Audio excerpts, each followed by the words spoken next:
L'échec du transfert Rodri peut totalement compromettre la saison du Real Madrid.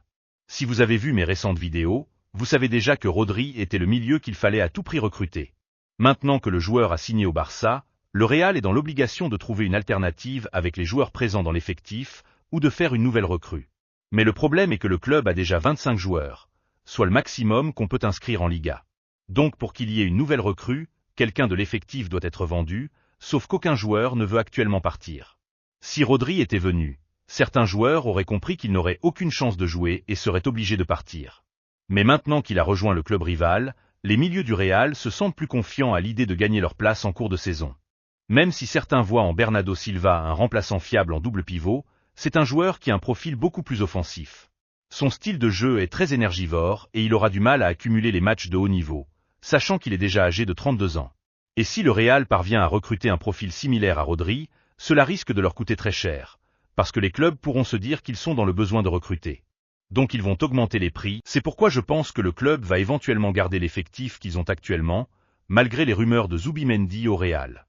Donc voyons voir quel pourrait être le milieu titulaire idéal.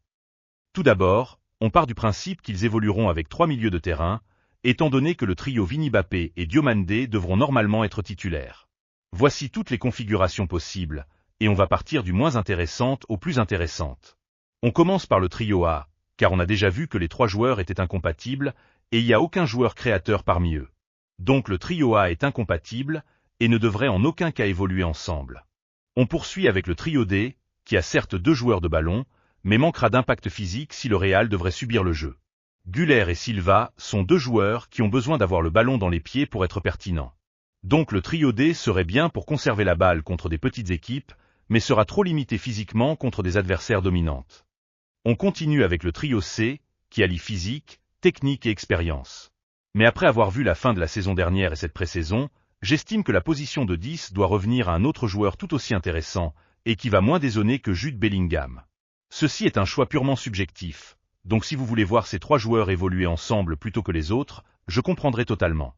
Mon trio idéal pour le Real cette saison serait le B, avec Güler qui occupera la position de 10 pour alimenter l'attaque.